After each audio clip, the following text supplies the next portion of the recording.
All right, here we go. Thank you everybody for joining us. My name is Adam Dayan. I am a special education attorney. The name of my law firm is the Law Offices of Adam Dayan. We've been practicing in the area of special education law for the last 14 years, and we help children with special needs get a quality education and long-term financial security.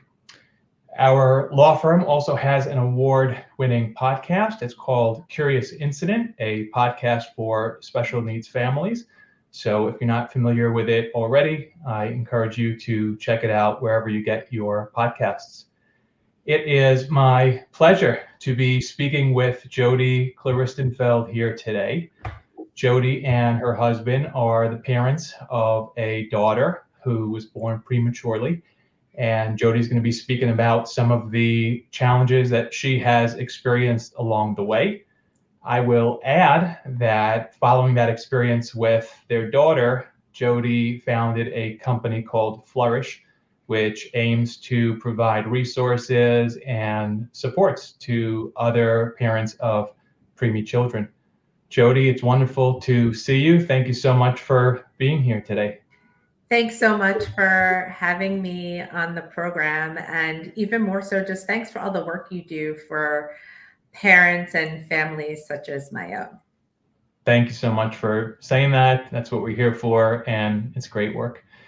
So let me just say this is a short conversation with Jodi. For a fuller conversation, check out episode 23 of the podcast. It's called Understanding Challenges and Finding Support for Parents of Preemie Babies. And it's a wonderful conversation. So having gotten that out of the way, Jodi, let's jump right in. Based on your experience and expertise, what signs or symptoms should mothers be looking out for to know if there's a problem during pregnancy? For me, I actually had none for the first 28 weeks. And then those last 4 days, there were so many signs that I chalked up to being a first-time pregnant mom. For me, I had preeclampsia and HELLP syndrome. So I started to experience high blood pressure unbeknownst to me. But if you start to notice that as a woman, if you start to notice that, or if you all of a sudden have an onset of horrible, horrible headaches that won't go away, or perhaps a bloody nose, or blood is coming out of your body for some unknown reason that you cannot stop. And also, if you are all of a sudden gaining an immense amount of weight, I had gained 6.5 pounds 5 days before my daughter was born. And in those 5 days, I gained almost 25 pounds. And that water weight was a huge sign that there was a problem. So if you're experiencing anything like that, or also for me, I started to see blurry and double vision. My urine turned to color. These are all huge, huge warning signs that there is something wrong and you need to go to your doctor right away. So scary stuff, definitely not things you want to ignore. Exactly. Exactly. And, like I said, for me, I thought the edema and like the bloody nose were things that, oh, it's winter, my blood vessels are expanding. I thought pregnancy was catching up with me because I hadn't really gained weight.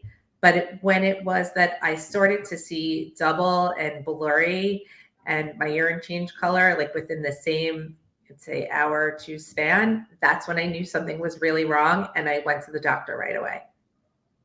Thank you for sharing that. I'm sure that's going to be helpful. Now, on the podcast, we talked about some of the challenges that you faced and that other preemie parents face. And we discussed 3 different stages. So the first was once you've given birth and you're in the hospital and your newborn baby is in the NICU, neonatal intensive care unit. We also talked about at home when the parent has moved from the hospital to home, but the baby is still in the hospital. And then finally, when mom and baby are both at home. So, can you talk about each of those stages and give our viewers an overview of the challenges that you experienced at each of those stages? I actually think a lot of the challenges at each of those stages are exactly the same. They're just difference in intensity. When you're in the hospital, you are kind of almost robotic and confused. You have no idea what is happening, what has just happened. And you were really just personally trying to survive, and you are trying to personally help your baby survive. In that, the challenges are isolation, confusion, overwhelming, and overall, what's going to happen to my baby? What is this going to look like when and if we do come home? Then, once you leave the hospital and leaving your baby there, you're filled with the same types of emotions on top of the fact with how is it that I can process that I leave the hospital, but my baby doesn't, and that I have to leave he or she there while I go home to a house that maybe has a nursery that's already set up but is still empty? Why is it that I have to ask permission to hold my child when I go to the hospital? What And was that like? How did you manage those emotions or cope through that period? I honestly had a wonderful support system, and I'm also a very self aware person. I've always been doing work on myself. That's not to say that I didn't have difficulty, but I knew every day when I got to the NICU door after I had left the hospital that whatever I was feeling didn't matter.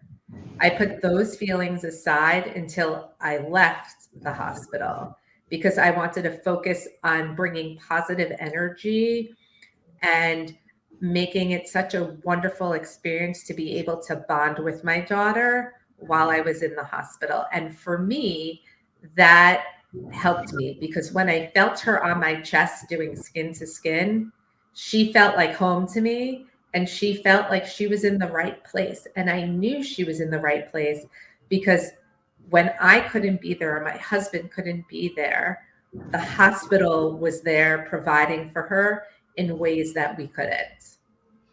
And I know your daughter was born 12 weeks early. And how long did you spend in the NICU before she was able to go home?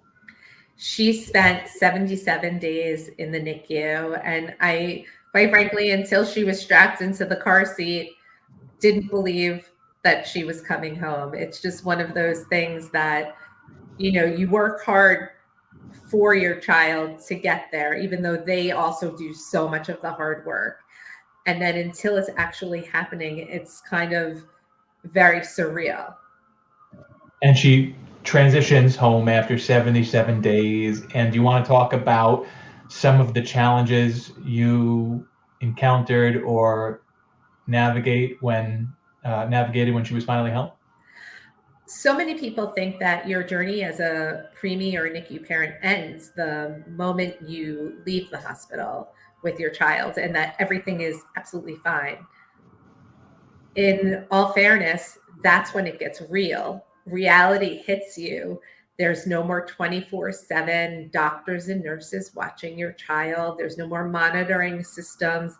It's you, your spouse, whatever support system you have in place. And you are left to care for this precious little child that you would do anything for. What is very different than most parents when they take their child home is that most parents get to walk outside, go into stores, do a lot of fun activities, socialize, go to mommy and me classes, just enjoy being with their child. But with parents of kids that have been in the NICU, there's a very big difference. Usually there are specialist appointments to follow up with other than the pediatrician. We had 5 doctors that we had to see with some regularity. On top of that, I had to constantly be on the phone trying to understand and navigate the early intervention system of trying to get her evaluated, even though she already pre-qualified based upon her gestational age and birth weight for OT, PT, speech, and special instruction. And no one's going to do that for you. You have to keep after these people all the time. And people don't understand that you can't go to a mommy and me class. You can't go out in public. Your baby's immune system is still very, very fragile, and you can't be near almost anyone. And it's really advised to not go outside unless you are going to a doctor's appointment. So you don't get to enjoy so many of those fun activities that most parents get to do during the postpartum period. And in fact, the isolation and the feelings of overwhelming, just jobs and responsibilities to do just keep piling up further and further. Sure. Clearly, there's a lot to figure out. Talk about some of the resources that parents of preemie babies should seek out to educate and prepare themselves. When your child is in the NICU, I would say ask as many questions as you can possible. There is no question that is ridiculous or no question that is too small. Knowledge is power. So the more that you can learn from all those doctors and nurses while you're in the NICU, the better. That said, while they're helping caring for your baby, they're not necessarily preparing you for home, because that's just not what they do. Their job is to get the baby well enough to be able to come home. And so you need to start asking questions as to, okay, once we're home, what next? Now what?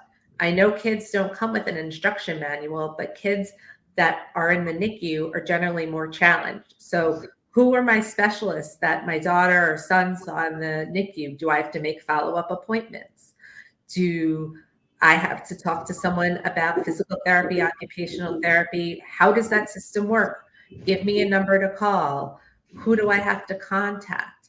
I also tell people too, really, when you're in the NICU, ask your NICU what pediatrician do they recommend, and only entertain those pediatricians because they likely know how to handle and help out with babies that are premature. So there's this steep learning curve that you have to keep at it. You have to keep advocating for yourself.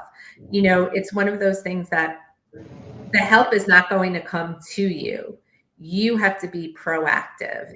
And while you're healing, while you're adjusting to being parenthood, while you're hormonal and perhaps pumping or nursing and all of these other things, you still have to constantly be on top of the system to try and help your child. Statistics show the earlier you can help your child with any of these interventions, the better off not only your child will be, but you as a parent will be as well.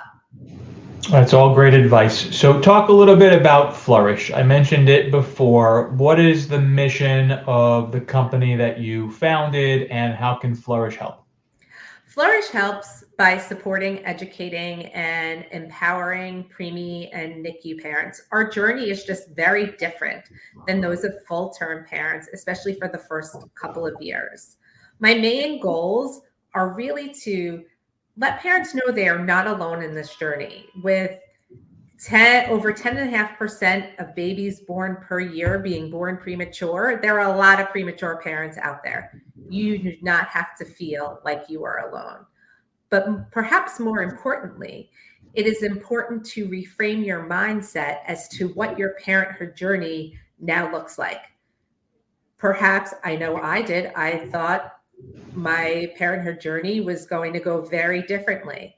That said, I had a different situation. So how do I learn to move forward with the situation that's presented in front of me? So what I tell people to do, and this is not an easy task, and that's where the Flourish one-on-one coaching really comes in is to mourn what you thought your parenthood journey was going to look like.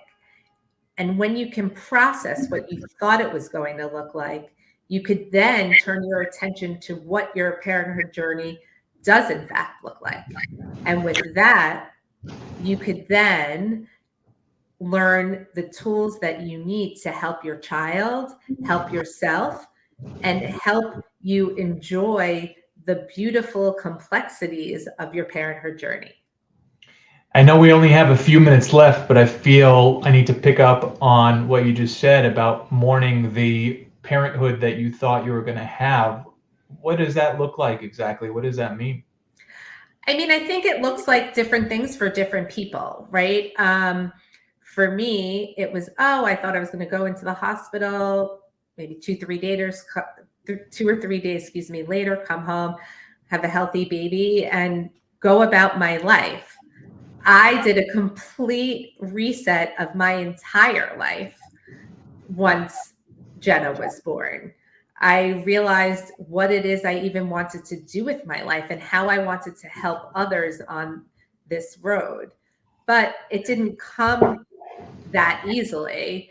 I had to first really process everything that had happened in our journey. And that took months and months of me working on myself, working on, again, trying to get Jenna the best help for her, and also working on my relationship with my husband, because you guys, your spousals or partners, you guys are all on the same team.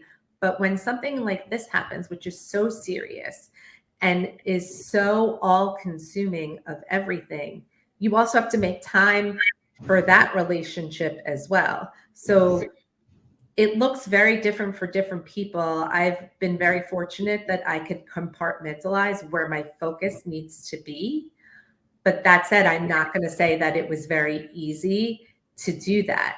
I think the thing is that we all have this picture perfect view of what childbirth is like.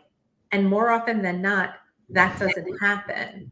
And when it doesn't happen, letting people know that's okay, but you can still move forward in a different way and still set yourself and your child up for success. Well said. Are there any encouraging words that you would like to share? Yes. I mean, being a preemie parent is probably the most challenging thing, but it's also the most beautiful thing. I can't help but appreciate absolutely every single thing that my daughter accomplishes or does. And I'm so proud of every little thing that she does. I know how far we've come, and it's really important for parents to know it's about progress, not perfection. You don't have to hit the milestone at exactly 15 months. If you do it a little later, that's okay. The trajectory of the journey is really what's important, more so than the actual moment of accomplishing the journey. And I think that could be attributed to almost any aspect of life, is that, when you're presented with a situation that's challenging, reframe that and help make it work to your advantage so that you can create a positive outcome for everyone. Absolutely. Before we wrap up, is there anything else you'd like to share? I just want to say thank you to you and again, and your firm, and just for helping parents like me, right? We all need help. We all need our own support system. We all need coaches. And what you do helps parents, relieves us of a lot of stress. And, life is stressful. It's about handling all the different challenges that come your way. And I truly believe that when your kids get a rough start, they'll be able to handle challenges so much better down the road. Thank you. I appreciate that. And I guess I'll just say, toward your point before about shifting your mindset, when you find yourself having to go through this special education process, you get to assemble a team of experts who really want to help your child.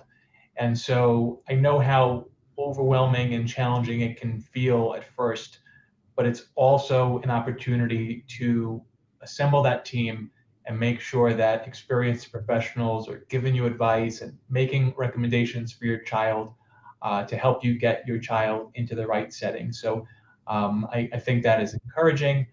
And I know we're just about out of time. I'll just pause for Christine to let us know if there's anything else we need to address before we wrap If up. I could just say one thing quickly, Yeah. is that I think part of the reason that my daughter's doing so well up to now is that it was getting her into that right environment, right? And that's equipping yourself with those tools, whether it's before, having to go to the regular grade school process, the earlier you start learning that these types of educational schools do exist and that there are those help for your kids.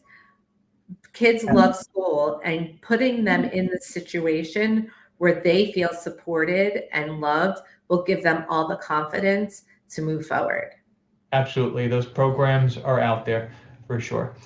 My assistant, Christine, just gave me the thumbs up that we are all good to wrap up. So, Jodi, I want to thank you so much for sharing your story. I know it's going to be really helpful to people out there viewing, and especially for parents of preemie children. And again, if you're joining us and you haven't yet listened to Jodi's podcast episode or checked out her website, I encourage you and invite you to go ahead and do so. Jodi, this was great. Thank you so much for being here. Thank you for having me. And again, like I said, thanks for all the work you do. Absolutely. Have a great day. You too. Thank you.